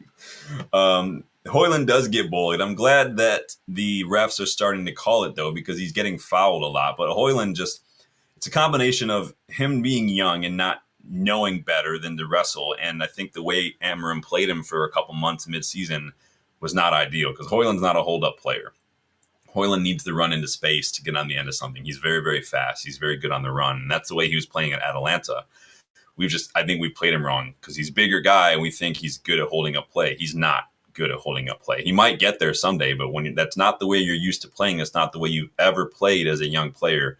That shouldn't have been the go-to tactic that we use for him. But it is what it is. It's a moot point now. Sticking with wingers, the big one. So Ducker also claims that United are open to accepting bids in the region of 60 million for our Alejandro Garnacho this summer. Fabrizio Romano adds that Garnacho can leave this summer if a good proposal comes in that suits all parties involved. I'm sure after Garnacho's comments and his brother's Instagram post, many United fans would probably drive him to the airport themselves. I'm sure that didn't sit well with a lot of people, me included. I think Garnacho just refuses to learn how to make better decisions. But a lot of the talk today has been about Garnacho. I just think it was so unwise from both him and his brother. Before you hit that push button, before you a word tumbles out of your mouth, go through a filter of just should I say this or not? Should I do this? Just take a second. I tell my wife all the time if she wants to send a heated email, I'm like, just sleep on it for a second and wait and see tomorrow if you still want to send it. But the funny thing is literally if neither Garnacho or his brother had said anything after that game, no one would care. No one would be angry at them. No one would be frustrated. He didn't really play at all. It wasn't his fault. And what he said was not wrong, but you don't need to say it. It draws attention to you in the worst way. Because now instead of everyone just being mad at Amorim and the players, Garnacho and his brother have thrown him into the mix, and now he's catching strays because of just this misguided attempt to basically throw a little mini temper tantrum. But maybe that was the point. Maybe when a child acts out to get attention, even if they just want the attention, so they'll even get punished to get attention. Maybe that was the point. Hey, I want the attention. I want to make sure people know I'm not happy about this. I want to make sure people know it's not my fault, kind of a thing. When I see that, I immediately think to what we were just talking about with Benni McCarthy and Raphael on his comments about player mentality, making excuses, not owning up to things. I think of players like Rashford, Sancho, and now Garnacho, perfect examples of what Raphael and Benni McCarthy were kind of alluding to. Perfect examples of what Nemanja Matic used to do at this club. They had a fine for people who were late to trainings and team talks, and players like Pogba and Sancho paid the most money. Now I'm seeing reports, though, that Garnacho's representatives are going to be holding talks with United, and maybe an exit this summer is likely. So we're going to see what happens. It's just a shame that that's where we are, because Garnacho really had a lot of potential, and it's just poor decision making on and off the pitch, similar to Rashford, man. Let me see, you guys. Danny says Thuram for free was the one that we let get away. Yeah, like I said, that winter when we got Weghorst for like 5-6 million, we could have spent maybe twice that much, maybe a little more than twice that much, and probably gotten Thuram that January permanently instead of waiting, because then Mönchengladbach would have got money for him. All we had to do was push a little bit more. Maybe send them a youngster in return. I don't know. Same with Lukaku. Yeah, Lukaku. Yeah, just because you're big doesn't mean you're great at holding up the ball. So Johnny says some people equate height to physicality, and that's where I think a lot of issues come from. And I think a lot of that is not to be like xenophobic or stereotypical or anything, but like I think a lot of it is this English kind of like typical like English. We want these English center backs to be these big guys. We want these English forwards to be like these big guys, these fast guys. There's a lot of stress put on the physical stuff, and that's a bias that you're going to see in scouting as well. There's a lot of scouts that put more weight onto those kind of characteristics, and I think that we see that a lot in the English game from the English media, and I think that that's a problem. You can be tall and just not be good in the air. Look at Harry Maguire. The guy is not great in the air. So it's not enough to be just tall. You got to be athletic. Which is why like Licha wins a lot of aerial duels when he's playing, not because he's out jumping people, because he's athletic. He knows when to jump. He knows how to just nudge people off a little bit to put them off their jump as well. And that's part of it too. Danny says, we need at least 60 if you played for Benfica. They would get at least 75. Yeah, exactly. Danny says Brighton would ask for a ridiculous fee too. Sell him, but we can't get bent over. Yeah, I don't want us to. We've got to stick to our guns in the transfer market for sure. Johnny says, them Garnacho comments were so self-centered. He didn't seem to like he cared that we lost. It just came across like he was upset he didn't get the spotlight. I'm sure he's upset he didn't play. I'm sure that, and then we all agreed. We all thought that early on, Spurs, high line, pace was what we probably would have started with. If you guys watched the preview, I didn't even have Højlund starting. I put Garnacho up there just to go full out pace, take advantage of the space that Spurs leave in behind. But by the time we brought Garnacho on, it was too late. We were chasing the game. Spurs parked the bus for a full 45 minutes, and they're entitled to do that. I'm not criticizing it. That's all you have to do. In finals, you're allowed to play one-off on tactics. You don't have to stick to your guns tactically. But Donnie said, Baleba will be good as one. He would be good. He's just going to cost a lot of money. I guess just the way it is. Johnny says, it also shows the professional levels because Mainu got even less time and he didn't say anything. Yeah, and he doesn't need to say anything. Like, it was like how I used to feel with Donny van de Beek. Donny van de Beek barely got a sniff. And now all these people, like, I love Mainu. I'm not trying to point out, like, pick on Mainu, but I'm saying I've seen people literally say, like, Mainu's not getting the chances he deserves. Like, nobody was caring about Donny van de Beek when he didn't get a chance, but Donny van de Beek scored a goal in his debut. Like, if Donny van de Beek had been an academy grad, people would be wanking over that for years. But I like Mainu too. I agree he's not getting as many chances. I still struggle to see if he can suit the system because he's not super physical. He doesn't quite have the legs that I think are demanded, but maybe that means he'll be better and higher up the pitch. I have no idea. Ashi said, player issues get out because cause other players to discount our players. Some people will take that in consideration. Fergie used to look at a player's personality first. If he didn't have a good personality, he was going to be turned off a little bit. Tommy Knocker says, I get your points, but name one striker outside of Aguero that wasn't a unit in the Prem. Just off the top of my head, a striker Salah's not exactly a unit. I mean, you can argue he's not a striker, but Liverpool weren't really playing with a striker, to be honest. So that'd probably be one that I can think of. And it's really going to depend on system because if you're like someone like Mourinho or Conte, you do like those bigger strikers, right? And so I do think that plays a role. But just depends on the system you're playing and what you want from your strikers. So I'm not saying it's bad to be physical. I'm just saying that's not the most important characteristics. And like you yourself said, it's not a guarantee of anything in terms of individual moments in a match. So Ashley says, why are free transfers less talked about this transfer window? Because they are free agents, but there's no such thing as free transfer. You still got to pay wages, you've got to pay agent fees, you've got to pay signing bonuses, because you still have to entice that player to choose you over other interested clubs. And so it will depend on the wages as well. But I do agree we should be looking in the free agency bin. We should be looking at players who are entering the final year of their contract as well. Yeah, Danny's got it. Danny's got it covered. Was Rude even that big? I don't remember how big Rude was. I feel like Rude wasn't like big. He wasn't like a Drogba or something. Who else? Who else was off the top of my head? Oh, Jermaine Defoe. That's the one that was on the top of my head. Jermaine Defoe would be the one that I would throw out there. Johnny says Xerxes is probably a perfect example too as well. He isn't even a physical player. He's just very technical. Yeah, Xerxes reminds me a lot of like a Benzema or like a prime Ibra on the ball. He's very, very good with the ball at his feet. So they didn't play in the 90s. Well, the 90s was that was totally different, bro. Yeah, it's funny. So yeah, we'll see what happens with Garnacho. It's a shame that this is where we've been at with so many players in the last couple of years, whether it's Sancho, Rashford, now Garnacho. It just seems like these wide flair players are kind of throwing little fits about it. So Tommy Knocker says, we're talking about players that peaked 20 years ago. You asked about strikers who weren't absolute units who were effective, and I'm just naming one off the top of my head. So to me, if you're new to the channel, when it comes to looking at players, I don't just look at how good a player is. I have to always try to filter it through the system that we play, the tactics that we play, and because that's what's going to determine whether or not a player fits. We can't just buy like a fullback. We can't look at like a really good fullback and say, yep, let's get him, because we don't play with fullbacks. And so it is what it is. We can't just look at like a straight up number 6, like a straight up ball winning 6. If this were still a Ten Hag system, or if we played a 4-3-3, then yeah, you could, but we don't. It's not enough in this system to be just a ball winning 6. You have to be able to contribute on and off the ball.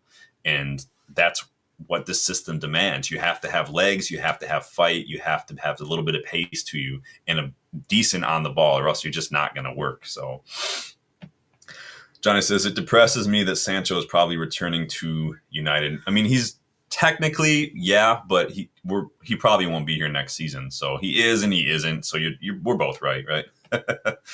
Rob says, so yeah, Solskjaer's a good one. I don't know why I didn't think of Solskjaer. Yeah. Circus of a club, Johnny. Yeah, I cannot believe the audacity of Sancho to pop off on social media after we lost that final either, because that dude has literally been AWOL at Chelsea since he went there. Talk about an absolute joke of a footballer. Like, what an absolute little prick, man. So when we say also it's a shame, we can't skip over Marcus Rashford's United career. So came out recently that Barcelona sporting director Deco recently name-dropped Rashford alongside Liverpool winger Luis Diaz as players that they like. He said literally, we like Luis Diaz, we like Rashford, and we like other players. Out of respect, talking about players who are under contract with other clubs is complicated. When we go to the market, there are names we know that could improve the team. I think you can always improve the team, but you have to understand what kind of player you need. We focus first on what we have at home and renewals. That's the priority. We'll talk about improving the team if we can, but the key is stability. We don't believe that players will ask to leave. So he's basically saying like there are players that they look at, but they're focused more on retaining the players that they have, renewing some of the key players. Rafinha recently signed a new contract. Deco confirmed that they are also trying to get Lamine Yamal tied down to a new contract as well. If Rashford thinks he's getting into that Barcelona starting 11 ahead of Rafinha and Yamal, he's been back in Belfast and he's on a bender, because there's no way anyone in their right mind thinks the only way Rashford's playing in that Barca 11 is if Lewandowski retires and he takes over. He finds a way to play number 9. That's literally the only way. And if Lewandowski leaves this summer, I guarantee you Barcelona will be looking at someone like Jonathan David or something just to come in on a free, because I think Barcelona are struggling financially too. But I don't know what Rashford thinks he's going to do, man. He's not getting in ahead of those guys. So, yeah, Sancho is not a good guy. Ashley says Isak, he's not a unit. Yeah. he's tall, Tom, and he's just very skinny. Um, Rob says, does Sancho go to the Club World Cup with Chelsea or does his loan end soon? Be funny to drag him on our tour. I don't want Sancho anywhere near this club ever again. I doubt that he would even come back to Carrington if Chelsea decided not to follow through on that obligation.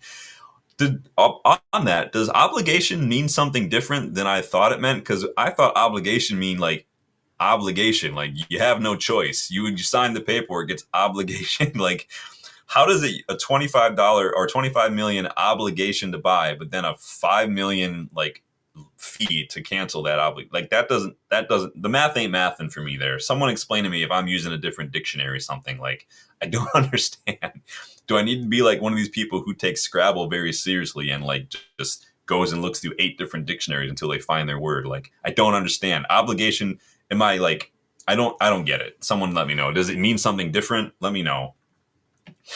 Johnny says, I do find it crazy the amount of gaslighting Villa fans did towards United fans for not wanting Rashford, just for them not to activate the option to buy. Yeah, everybody they love to banter us.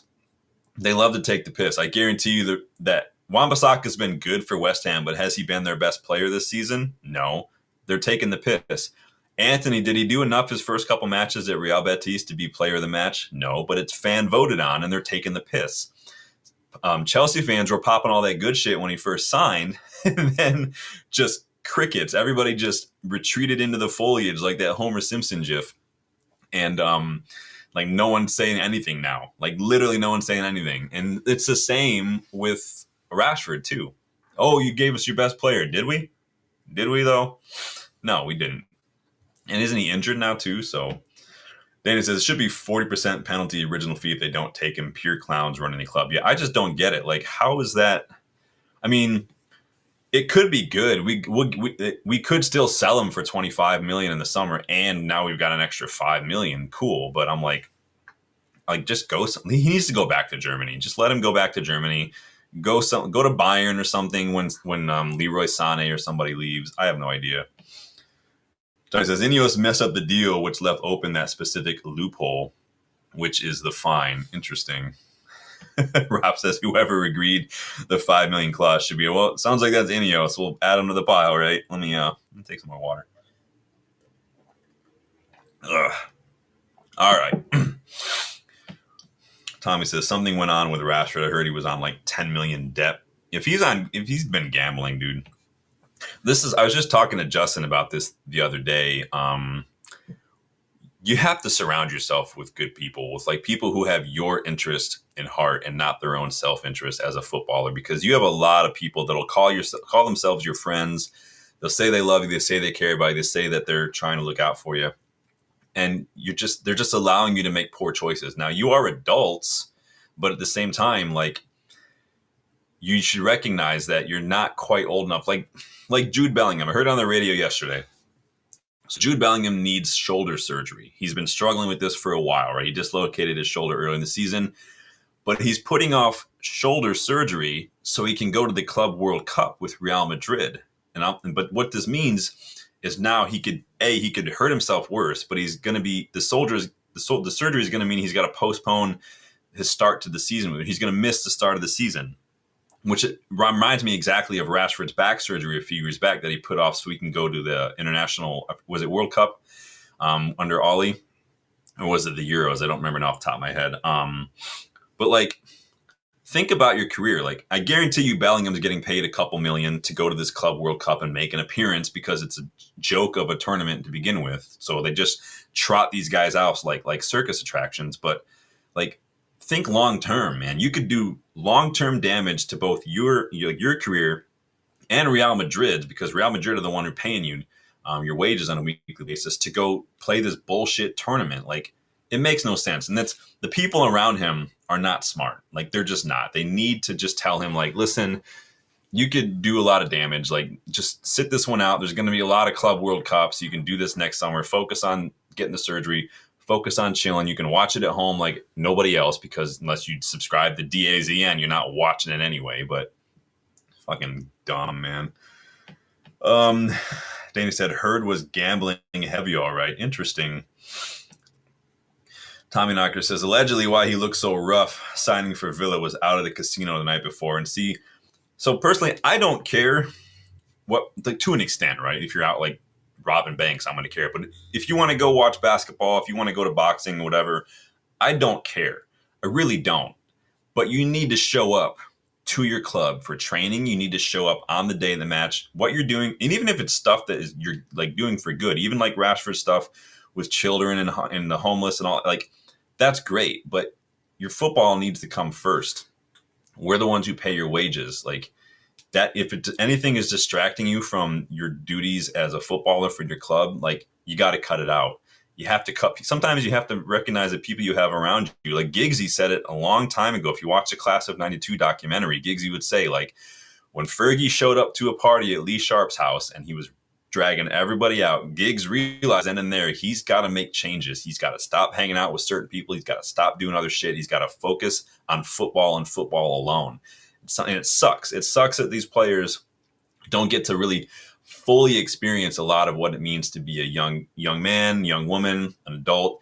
But you chose this, and this is part of the responsibility that comes along with it. And so, like, do you have to make sacrifices? The question is, are you ready to make those sacrifices? And a lot of players aren't. Johnny says, "How are we watching the?" No, I'm not planning on it. If, like, usually this will be the first United match that I will willingly not watch. There are some that I've missed because of just emergencies or obligations. Like, I wasn't able to watch the FA Cup final last year live because I had a funeral.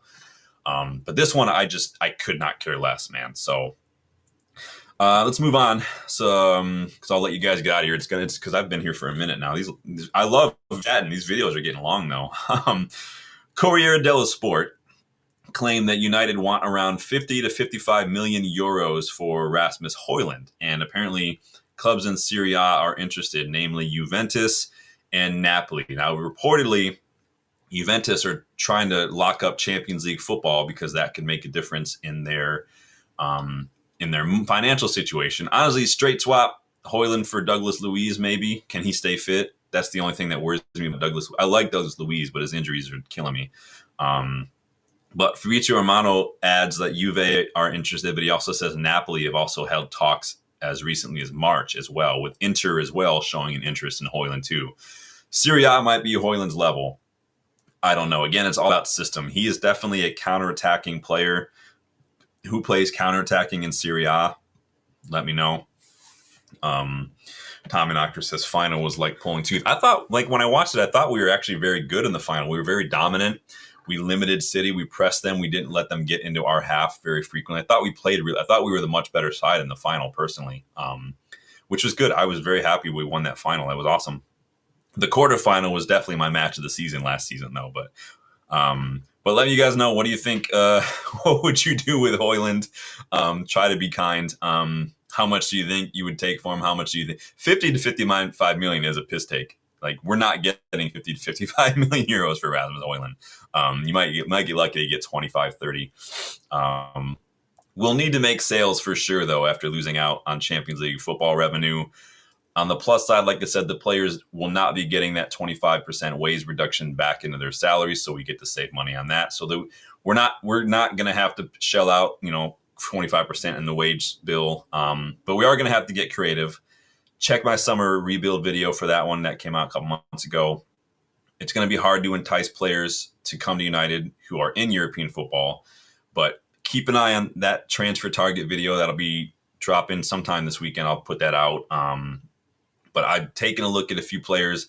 Start with central midfield. We'll start with number 10s as well. We'll look at some defenders that I've looked at, a keeper, a striker, players who aren't in Europe, players who are at lower clubs, players I think could improve us depth-wise, squad, even quality-wise, even starting 11-wise, who won't be too expensive and, like I said, not in Europe. So you can say it's the bargain bin, but that is part of a rebuild process, especially early on. Like when Klopp came in, they were getting guys like, who's the kid? The Cameroonian guy from Schalke that they got, the defender. He was a free agent. They got the Ragnar Klavan was a free agent, and then they had to wait to get Virgil van Dijk and whatnot because they couldn't do it right away. They had to wait a little bit because they got done for tapping up. Nobody wants to remember that. But bargain bin shopping is part of a rebuild process, especially early on. So it does help a little bit. So I think what that means is you're going to have to say goodbye to like Gyökeres dreams and stuff. I don't know if that's going to happen. So, Tommy says like Wednesday. Yeah, Wednesday was like pulling teeth. It was like pulling teeth while getting kicked in the balls and like stubbing your pinky toe on a coffee table all at the same time. That's exactly what it was like. Johnny Hill says, I'd take a bag of chips for Hoyland. Yes. Yeah, Lomonoko, man, I'm gonna put his name in there. I'm gonna go check him out. But that is it for me on the news, you guys. Like I said, probably not gonna bother with the Villa match. I know that's a bummer. I know you guys do like getting involved in those match previews and the reactions. I just can't be bothered. So I'm gonna go hang out, maybe do some fishing or something. So, but you aren't going to be without any content. I will throw out those videos this weekend, so keep a lookout for those. Some new names in there, some familiar faces as well, but keep a lookout for those. You might be turned on to some new players. Stepping on a Lego, yep, there's one. Tripping up the stairs and bashing your shin, that's a good one, right? Paper cut, like on your knuckle, that's a good one. So thank you guys for stopping by. I love seeing new faces. Love getting involved in the conversations. Please make sure, though, you're hitting that like video. Please subscribe if you are new. We are on the road to 3K. And go check out the memberships to learn how you can get more involved in the content, like scouting reports, things like that. The new season of What If will drop in the next couple weeks as well, so keep a lookout for those. To get caught up, you can go watch season 1 of What If. It's just 4 short videos. Go check the playlist. And then go check out the UVE store where you can get cool shirts like this. This is my Crank It Up to 9.5 Xerxes shirt. So happy birthday, Xerxes. But there are other unique designs on there, available t-shirts, hoodies, sweatshirts, women's stuff, even toddler stuff. So go check that out as well. Not expensive. I didn't want to make them like crazy expensive. I don't care about making money. I just want to have fun, get some fun stuff out there. A couple of you guys have grabbed a couple of them already. You saw Dylan wearing one the other day in the preview. So thank you guys for all the support. Thank you guys for helping the community grow. You guys are absolute legends. Enjoy the rest of your day, and I will see you guys on the next one. Later.